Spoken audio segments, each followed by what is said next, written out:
First, want to say it takes quite a bit to always come in and to bring it, and that's really what we have with ourselves is the opportunity to always enliven ourselves and to, just really center ourselves into the moment of the power that we have, and just choosing to stand up and stand into what we have going on, and how we can continue to increase who we are, and also really not get fatigued, especially in these times with all of the things that are happening, and just to stay focused on not only the goal but also what has been achieved thus far.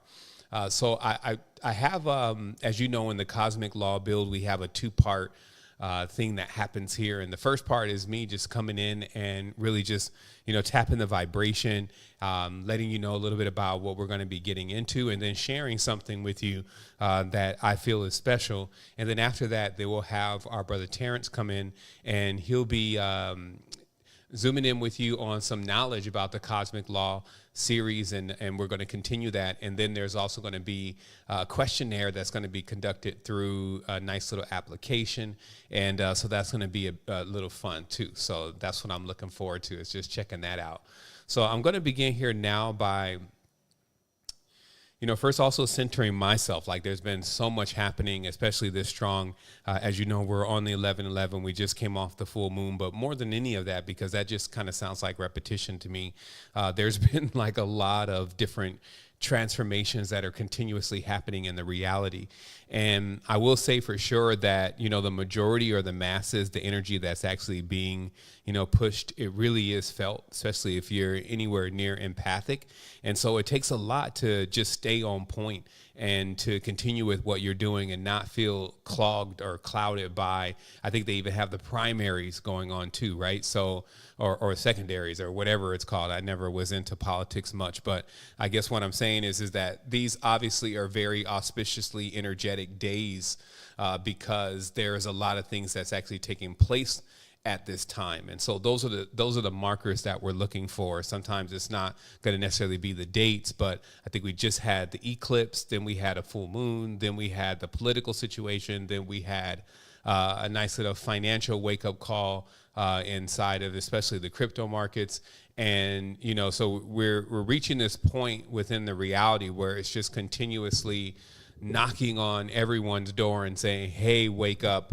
The reality is not exactly how you think. And this is actually something that we've been doing for years. So not only have we normalized inside of our own vibration, we've also began to learn how to utilize these powers and abilities that we have in waking up, to actually allow our existence to be infinitely better. So this is not just about, having a good life, having a great day. It's about having a great infinity. And so I'm just going to take a moment, and as I said, I'm taking breaths now, so I'm going to touch and connect with everyone here and, just get the space warmed up, because, again, I know that some of the pillars are not in the space right now, but hey, as we keep going, then we'll continue to feel their stability as they join into the space. And what this is a universal symbol for everlasting life, to be active and activated within your experience rather than being asleep or away from the wheel, if you may, or off the throne.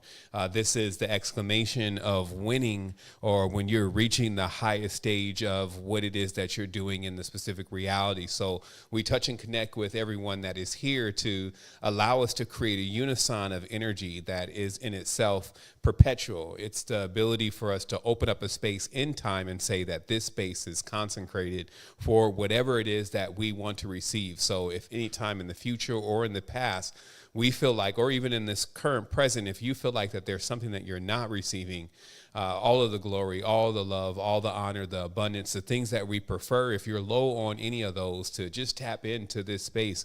Like, people are still on this notion that, what we can actually achieve in the reality and be able to tap into is just all physical, when we have so many non-physical things that hold up the very foundation of our consciousness, our wisdom, and our awareness of ourselves. So we can just use this opportunity to acknowledge that the power of claiming something is indeed itself a power, and we claim all of the balance that actually is coming into our lives and that it remain into our lives. And we do that with these witnesses here, these multitude of reflections that we have the opportunity to spend time with.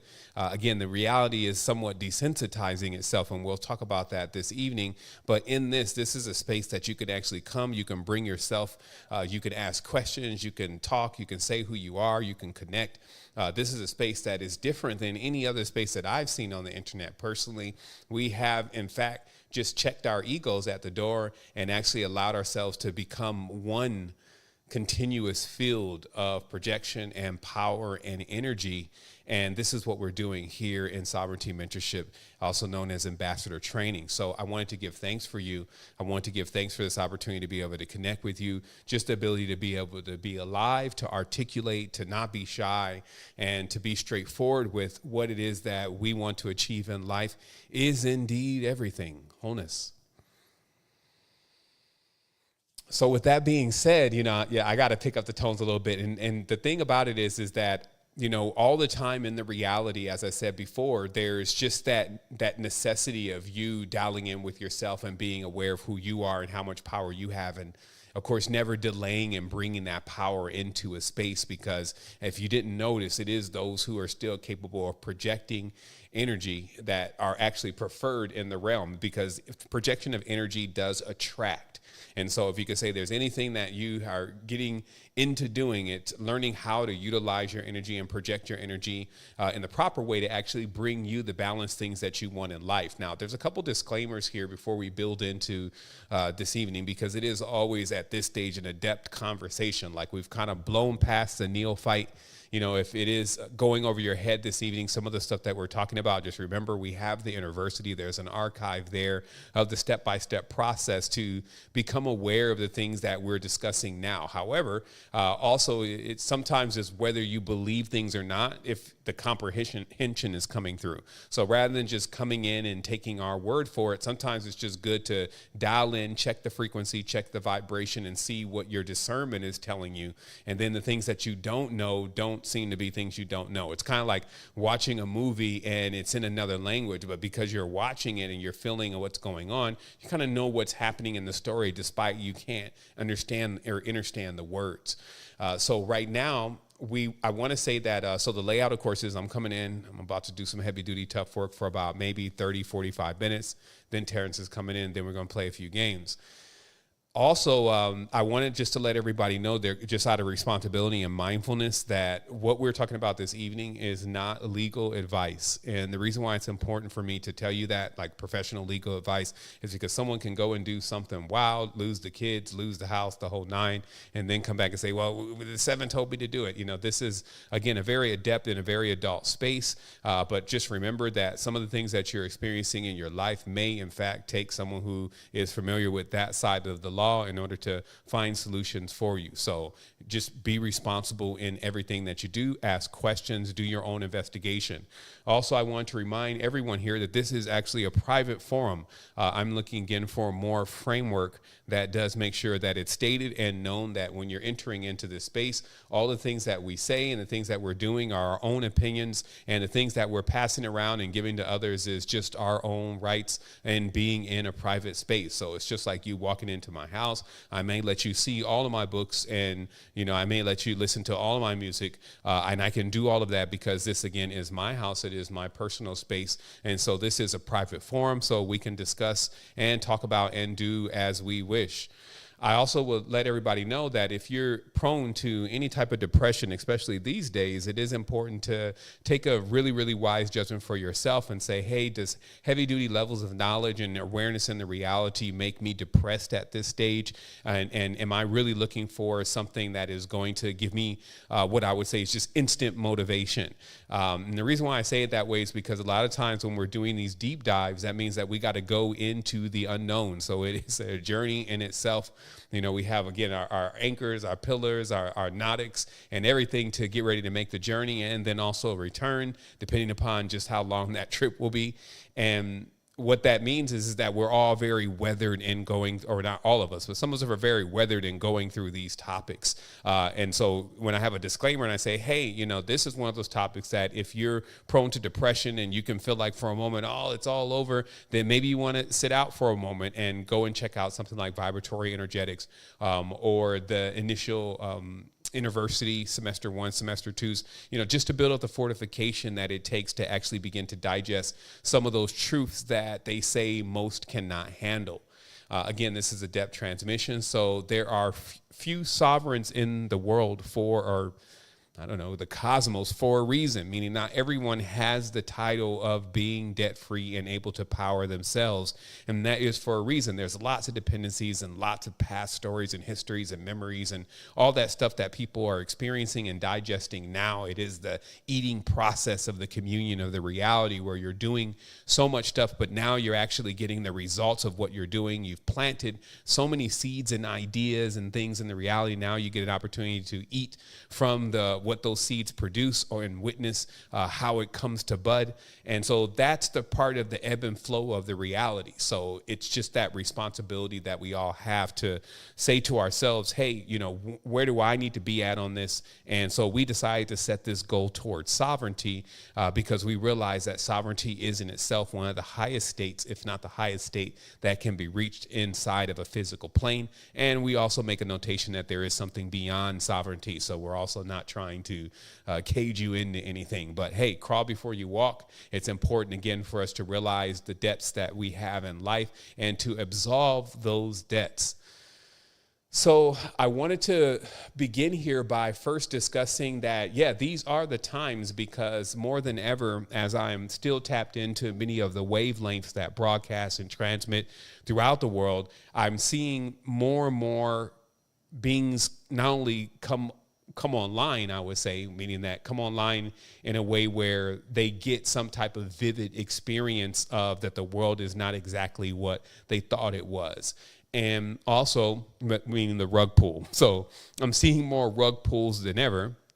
And in that process, because I believe it's always been happening, there's always been beings that are waking up, but it's always been a very, very personal experience. It's kind of like, I don't know, a night alone with some police officer pulling you over back in the 80s or whatever. It's just kind of like a personal experience. But now we're in 2022. Everybody's got cameras. Everything is online. Everything is everywhere. So people are sharing stories more and connecting the dots and being brave about sharing what it is that they're experiencing. And I'm just saying that there are beings that are coming forward and actually talking about their spiritual experiences. As I mentioned, Africa is even online now. So they have a huge history of spiritual engagements that some are starting to come on TV and actually or online and be a little bit more direct about explaining some of those things happening spiritually. It seems like the whole secrecy acts of a secret society in themselves have been cracked or are faltering. So many of the secrets are actually out and in the open. And so, again, I would expect that as the reality continuously looks like that, things are falling apart, there would be an actually different reality that would be almost opposite, if not opposite altogether, meaning things there would be coming together. So we can choose to inhabit whatever reality that we wish. And I'm definitely in that reality that is unified. So I wanted to talk about that when just something that I had set out as a personal goal when I first began crossing over into altered states of consciousness. And in this case, it was with DMT and just in one journey. I don't think it was my first journey, or it may have been, I think it was at least my third journey, somewhere in there. I was actually indoors. And in opening the third eye, I saw this code running through the two people that were with me. Then it was Luis and Pablo. And the interesting thing about this code is that it was very vivid. Like I could see this code specifically. And I always said from that moment, I wonder what that code is. I would love to get to a point where I can be stable in these journeys enough to just sit and write down or scribe that code. So it was something very vivid for me to actually see the code. And the reason why I bring that up today, because it actually going to connect into some of the things that I'm going to discuss this evening. That's also been motivated by some of the transmissions that are coming across from others that are rubbing shoulders, if you may, with the spiritual planes and actually having what we would say is contact from primarily one energy that seems to be purveying into certain first layers of the spiritual awakening reality. The spiritual awakening reality, which is not a reality that everybody is aware of. And you can actually be going through a spiritual awakening and somebody else around you is not experiencing that, does not see what you see. That is actually called an occultation in itself. So just in case you wanted to get a specific terminology around that, the occultation is what it's called. And it reminds me of that term, all eyes on me. As you know, the word occult means the or the oculus, and that is a reference to the ocule or the eye, and the hidden secrets about the eye, and how really when you're at a certain level, you're able to pretty much see through other people's eyes. And so in that, you're omniscient. The saying of that is, where two or more are gathered together, I am in the midst. Okay, like that statement is coming from a God. And since it's known that we're all at least at the level of gods, we have to realize that even when two people are around, you have the ability to actually be where they are, because if you have access to the oculus or access to the eye. And of course, this is the symbolism of the crystal ball. And the ability to use the crystal ball to see what's going on in other spaces. So again, a lot of the old movies, they kind of hint towards that, but it's the ability again to see through other eyeballs, and more importantly, eyeballs that are actually tuned into the frequency that you're actually tuned into. And it's very important for me to mention that maybe on the top end levels with the beings that know how to utilize this advanced mainframe of biology, they can see through all eyes. But in a strictest tense, there's generally a rule that you see through the eyes of the resonant field. So this is why some, when going to sleep, can actually see through the eyes of certain animals, some of those animals being nocturnal. And also in other cases, while some beings can actually see through the eyes of those who they have under their control or in their vibration or in their frequency or in their spell. And we're going to talk a little bit more about that tonight, because we want to get into what I'm calling the tones and the tongues. As you see, that all begins with T-O-N, but this is a reference to the tone or the vibration and how that all plays into this transmission, if you may, and the fields that are around us. So it's very similar to when you wake up in the morning and you have this song in your mind. And, this song, maybe you weren't even singing it and it just popped up and you're just like singing it all day, or, you're trying to avoid it. You're trying to stop your mind from thinking it. And you're wondering, man, where did this song come from? And in every aspect, what we've learned is that actually the radio station is sitting on, a big part of it is sitting on the same bandwidth of your brain. And, when you study antenna, shortwave, long-wave radio, and that kind of stuff, you realize that everything is just frequencies. And frequencies are, in fact, what? They are, in fact, codes. And so since that's just definite, meaning there's a definite frequency base to the entire reality, there's a sound for everything, it kind of makes sense that if we can see ourselves even as codes ourselves, because we are sound. So we are this special code, if you may, and the integrity of our code really is determined by whether or not we're firewalled and can be hacked. And or can basically are we firewalled? So I just want to just dive into this here because it's going to be one of the central parts of what I'm speaking on. The awareness that we are code.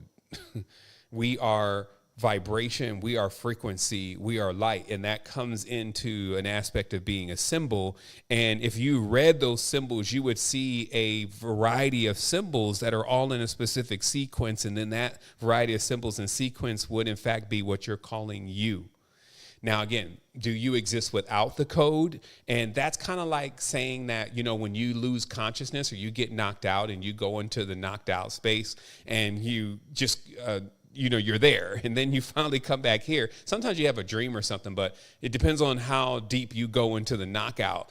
Almost there's like no data. And even if you feel yourself coming back here, it's like your name and all that stuff and who you even are, your family, all that is actually not there yet. And then all of a sudden it assembles itself, and then you're like, okay, yeah, I'm James, I live in Costa Rica. And so all the code starts kind of running back in, and now you start processing the code, and then now you're attached into the mainframe according to that code, right? So this means that when you just are in this awareness that this construct specifically that you're in is made out of code, it is made out of sound, then you can also understand that it is actually manipulated with code and with sound, and that would be by you or anyone else. So this is where mantra comes in, because you can actually manipulate your own code by sounding off through your own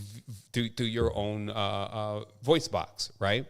And also, again, someone can impress upon you in many different ways an entire field, or tamper with your code by you actually being in certain spaces. But what that takes, though, first is it takes a phase, what we would say is a phase lock, a way of you getting first into that bandwidth or that band, or into that spectrum. Okay, so if you saw there was several spectrums, and on this spectrum, all this kind of stuff is going on.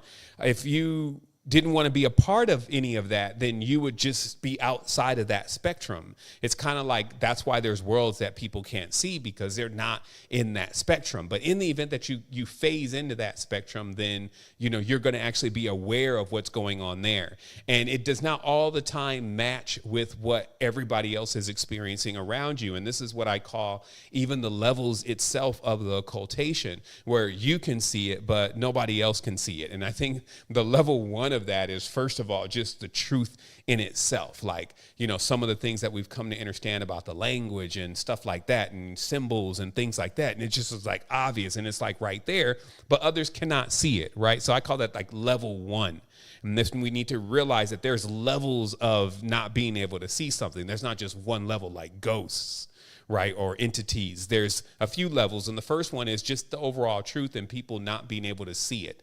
And then the second one is actually more related to the astral plane and the entities that exist there. Now, everyone comes across that very, very imaginative space where so many characters from our subconscious exist in. The astral plane is in itself probably more related to the moon. As I said, it's more related to the past, more related to memories, especially in the deeper zones of the astral plane. Some call that the netherworld. And in this space, you can run across basically anything that is in the deepest part of the collective consciousness. So all of the creatures that anybody has congealed energy around throughout infinity and however long we've been doing this can actually be dug up in that space. And when you do that, it doesn't mean, again, that everyone is privy to what you've been able to see there or experience there. And in that's like the level 2 of what nobody else can see.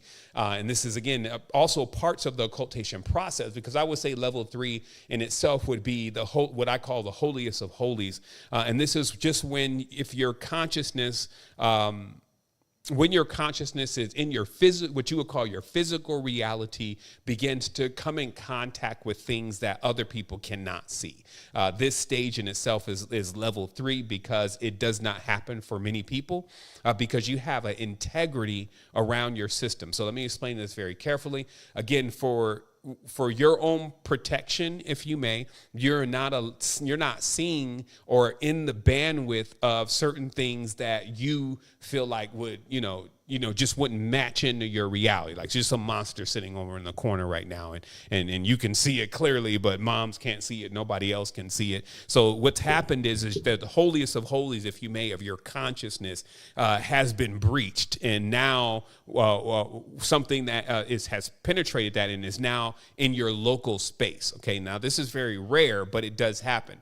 Now, why is it rare? It's rare because we are actually inside of our protection. We are housed in what I call an untouchable plane. And what this is kind of in relation to is that the aura is in itself a shield. It is protection. And then there's this continuous layering process that we've created within our existence, like a tree.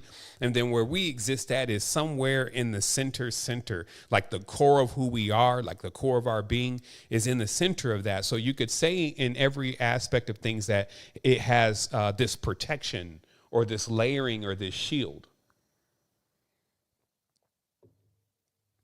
And then now when I say that you have an integrity, and if something starts weakening your integrity, what it's doing is firing upon your shields and then trying to break down those shields. Now, what those shields also do is that they shield you from other vibrations and frequencies that are constantly moving throughout the space, right? So in every respect, your field shields your actual energetic center. So that way you can remain who you are and not be over influenced by other things, okay?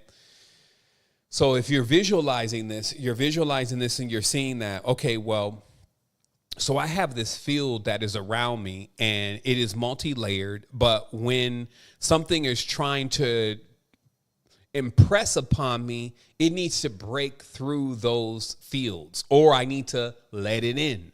See that? So this is also the two different aspects of this. And this is actually what we're dealing with in the reality, where some have chosen to let certain forces in. Not all forces are bad. Not all forces are good. This is even beyond good and bad. While some have actually fortified their field completely, and there's nothing that can get in. And they're also in themselves kind of trapped with whatever they're in. It's kind of like what you would call like a bullheaded person, where they're just hard-headed. It's like you're trying to give them some knowledge or information and nothing gets in there, right? Versus also there's some people who have let the wrong things in, if you may, and now their entire field is overrun by these things, and it lives inside their mind and talks to them and tells them what to do, and they just go on with the whole thing as if they're talking to a special friend, themselves, or anything else in this conversation that they're having that is encouraging them to do other things. And I wanted to just make sure that we hone in and recognize that people can get suggestions from their mind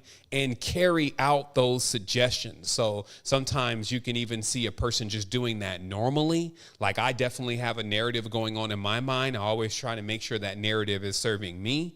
But there are times where you even get into certain vibrations. Those vibrations are so strong, and it can be suggesting certain things like, you can fly, go ahead and jump off the bridge. And it's like, there's that point where you have to be aware that has basically something entered into your consciousness or penetrated your consciousness. And while it's telling you that, hey, that kind of stuff works, like in the dream plane, you can jump off a bridge, but here you are in the physicality actually trying that, and you terminate yourself. Right. So, of course, this is why you have all these protective layers, this professional technology, and then why you wake up to this reality as being the reality, as we mentioned before, that you're keeping most of your treasures, because in respect to safety, this is still a very safe reality for you.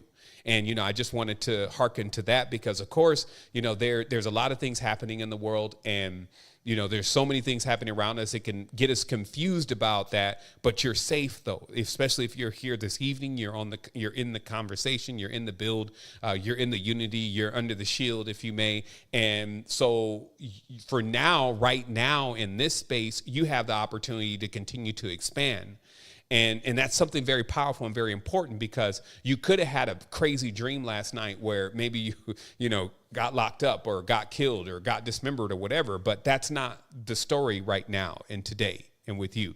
So what I'm telling you is that the consciousness has a way of always finding that space, as I call it, the holies of holies. It knows how to retreat to a space that it is safe.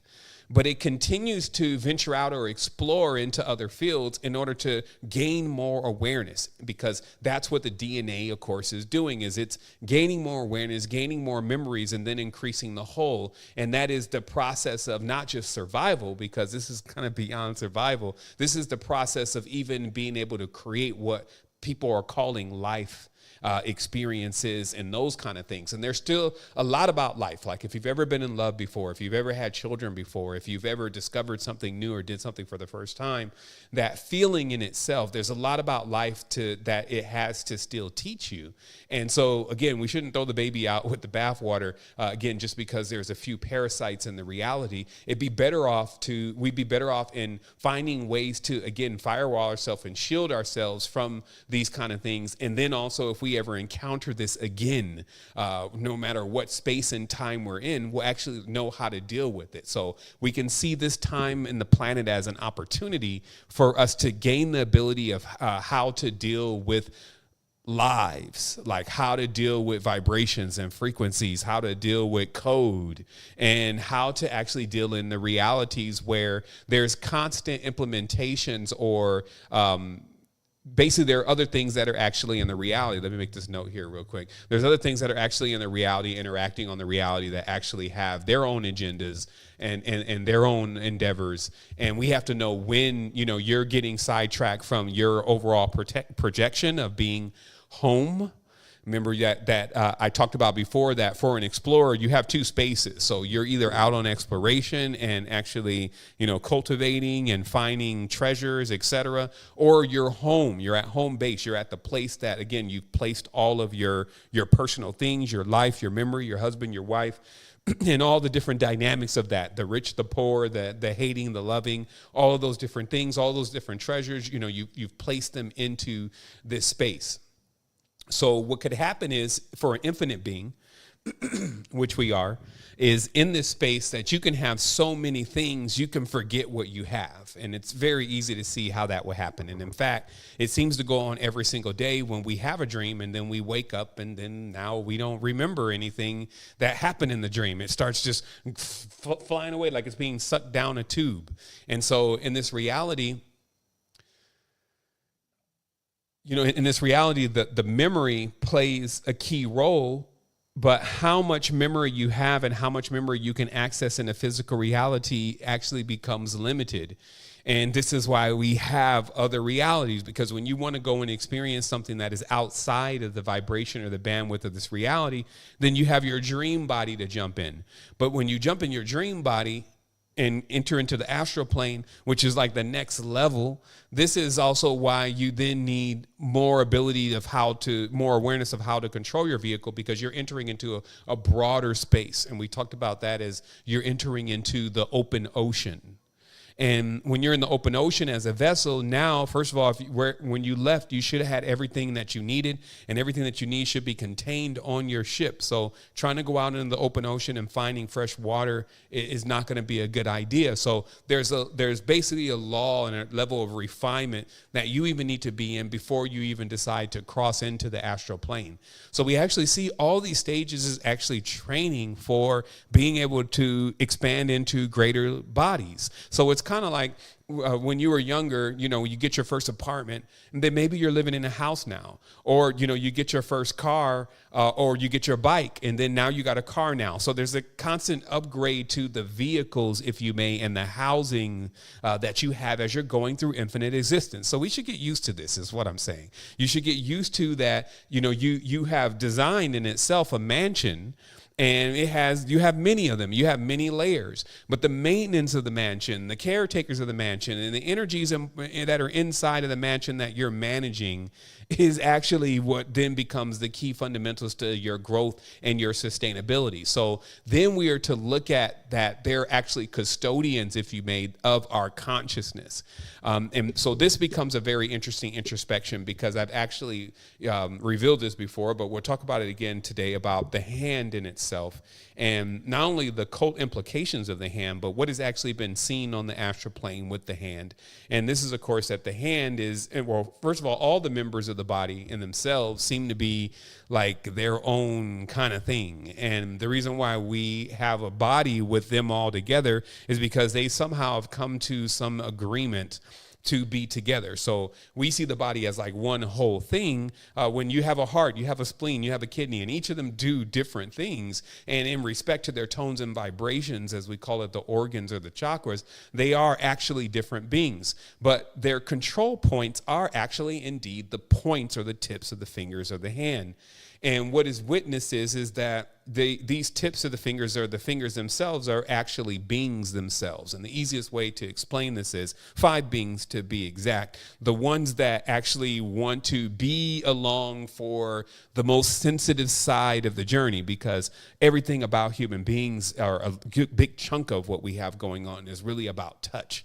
Like our ability to touch things and stroke things and all that kind of stuff is a big power. But we have to understand that those spirals that are on our fingertips are actually eyeballs, and they're actually living beings within themselves, but they're customized for you. And this is what should be known about the vessels that we're in, is it's like, this is your car. You can put in your own fragrance. You can black it out. You can put Flow Masters on the back. You can change out the engine. But it is spec'd for you, and that's why it's very important to pay attention to it. It is in itself a living being, so it is more like some call it a dragon, some call it a camel in different cultures, but it is something that is basically carrying you around, and its condition kind of determines what condition you're in and what you can really do. So these 5 fingers, if you may, again, them being beings within themselves, though, you have to see also that you have, so if this is 5, so watch how this works, right? Just so you can understand just where the common sense is in this. So let's just imagine, let's go along with this, that these are 5 gods, as they said, that they added 5 to the 360. So we had 360 days, and then 5 new days were added, and they were 5 gods, right? So that gave us 365.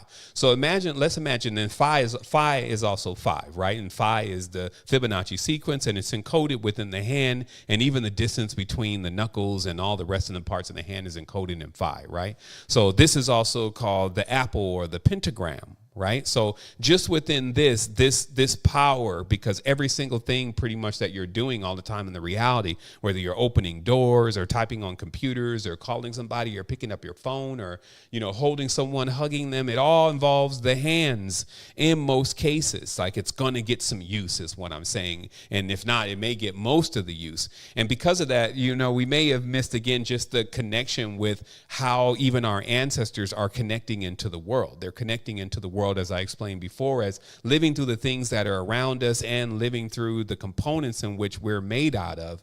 That is our ancestors. But one of the things that I wanted to mention about the ancestors is something that is very implicit to understanding how to firewall your consciousness, because you have 2 hands. You don't just have one hand. And this is because the ancestors, well, for most of us, the ancestors are in themselves. You see how they go like this, right? When we do this, you know what this is for? This is to say that we have the 5 gods unified. Because what happens is that you literally have one side of the body that is a counterbalance to the other side of the body. That's how it's powering itself. That's the combustion level of the body. And so when you bring them together and you get into that balance, then you've reached what's called 0 point. But until then, what you have is like almost like an angel devil thing going on, where you literally are being encouraged at times to do the things that you should be doing, and then something else is telling you what you should, that it doesn't want to do it, or how to go and do things that won't be beneficial to you, right? So you're constantly in this test, even with the body, where even the urges that come into the body can try to encourage you to go and do something. It's very important for us to see that most of the trials that we face have something to do with urges coming from the body, whether it's eating food or actually going again through some kind of sexual exploitation or whatever it is. It's coming from urges that need to at some point or be balanced out, right? So you're given an angel and you're given a devil. And what happens is that you're basically in this point of determining what powers you really want to use. But there's also influence. There's something that wants you to use the devil energy, if you may. And because of the reality we're in, having more of a preference toward that because of how it's been bred. Meaning that, so there's of course time, spaces, and layers and realities and turns where there's a preference towards doing good things, if you may. Just as in certain realities, there's a preference towards doing bad things. So in this reality, because there's got to be emotion to it, right? So it needs to tip in one direction more than the other. So in this reality, there was a simple investigation that has gone on, and it's pretty conclusive that negativity is preferred. They love the dish. Like, they would love to hear about how Seven's doing something bad and what we've discovered about him or whatever, rather than hearing that he's just a great person that has done great things. You see what I mean? So just imagine that in itself. 2 videos sitting there. One of them says, Seven's done great things. He's invented this, invented that. This is amazing. Versus, here is everything that is wrong with Seven Bomar I found out yesterday. Which one do you click on, right? And so what is also noticed even in marketing is that in marketing, what they do is that they award the ad that performs the most, and they They award the ads that pay that get the most attention by making the price lower. And they oh man, I can't even think of the word of when you're not going to award somebody. That means I'm pure positron. So they, I only can think of curse or something like that. So they don't award. I'll just use something simple. They don't award when it's something that people don't want. So let's say, for instance, if an ad comes across and it's this lady being happy and it says, find out how Julie brought herself into total happiness. And then right after that, there's another ad that says, this is exactly what Kim Kardashian said negatively to Kanye, right? Or something like this, right? And so which one is going to get clicked? Obviously, especially based on trends and all this kind of stuff. So it's going to be that one that is more of a negative connotation. And this happens so much that you'll find it costs more to actually send a positive message than it does to send a negative message. Because again, negative messages get a lot more feedback, and a lot more feedback is awarded by a lower price. So this created a reality, because this is actually the algorithms that are actually being used, especially in the marketing within our telephones and in the media. This created a reality, and it's not the only thing. I won't blame it on just this, but it definitely perpetuated it. It created a reality where people actually prefer negativity, and thus are shown negativity more. It's the reason why when you go to YouTube and you start scrolling through your YouTube algorithm, you actually see more of the market's crashing. It's all over. This is what you need to do to survive. This is the final signal. This kind of stuff is just everywhere versus, we live forever. Here's how to infinitely exist on the astral plane, and that actually ranking in the algorithm. So again, I'm sure this is very clear to you of what I'm saying, so I'll move on. But it's just that awareness that there's an angel, if you may, and there's a devil, and one has power and the other one is an exploiter. That's the other thing, and to realize just within these two forces. When I say angel devil, I'm not going to break that down from the angle and the different programs and the reality and how to call them forth from the arc and all that. I'm just saying on the most simple level, two opposing energies, one actually being beneficial, can increase and allow you to grow, while the other one is more of a contraction. You become more confined. You lose freedom. You see what I mean? And one, of course, then, if you can look at then the devil, this would need to be then a trickster. And you need to understand the symbolism here. Okay? This is what was known as the jackal. The symbolism, so what I'm saying is, if you got something that's telling you to do something that is not going to benefit you, why would you do it? You would have to be tricked into doing it. Do you get it?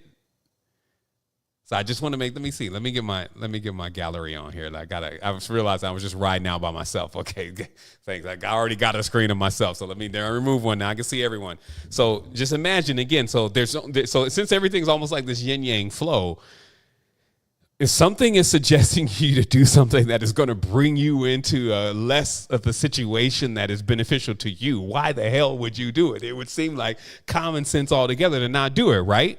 But sometimes we continuously find ourselves into this situation where, wow, I mean, how did I get into this? Why does that happen? Because we are tricked into doing it, right? So there's a series of events that take place, a conversation, triggers, and different things that happen in reality. Next thing you know, bam, we're doing it. And then boom, we immediately see the karma, if you may, or sometimes not immediately, but we start to experience the karma of making those bad decisions. But I'm just saying, why would we do something that we know is going to actually not benefit us unless there wasn't some type of cunning or something like that going on, and then we did it? So then that lets you understand why they call this energy specifically the Joker or the Jack. Now look at the names. You got Jack is JCK. You got Joke is JK. Right, so you got the Jack in the box. So the Jack in the box is, of course, in itself like the symbolism of the Minotaur. So this is also, while I don't want to alienate this form of consciousness, because what we've discovered, of course, from the Nomo is that they're saying that the central figure within this whole narrative right now is not the beings that actually came out perfect. It's the beings specifically, or the energy specifically, that did not come out perfect, and the whole process of trying to bring it back into perfection. And this we're calling the jackal. So in this case, this is basically a Joker side of the narrative that is running inside of your program.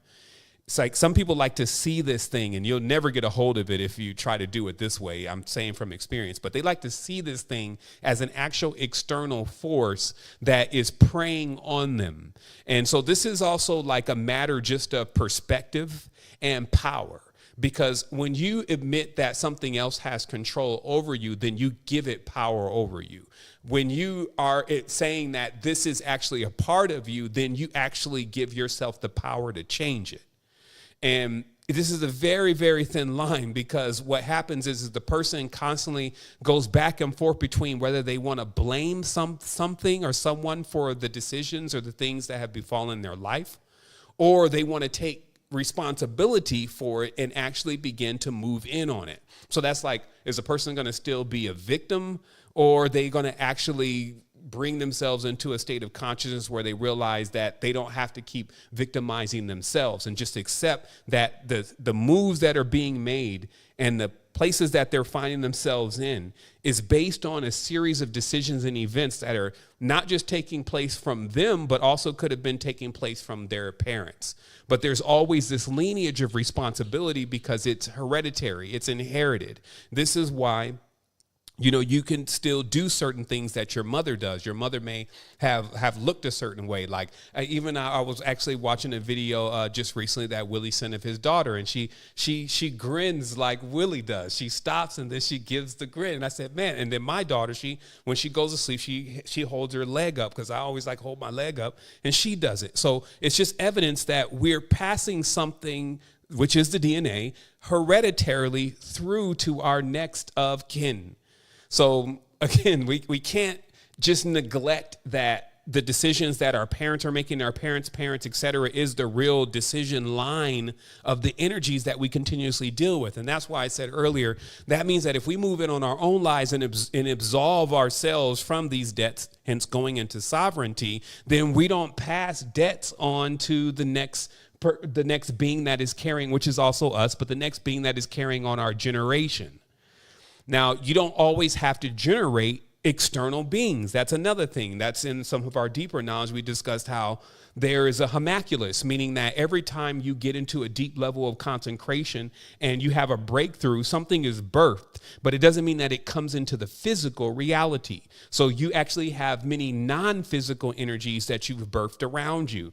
Now, this means if you wanted to surround yourself by choirs of angels, if you may, or things that are actually beneficial towards your consciousness because they actually take the commands, follow through with the commands, and the commands are to strengthen and to allow you to grow, then you have surrounded yourself in a field that is basically it's a field of growth. Versus if you've continued to create or allow your womb or your mind to create phantoms, and they start really becoming more dominant within your space and dominant within your reality, it could get to a point where they're even able to manifest certain things into your reality.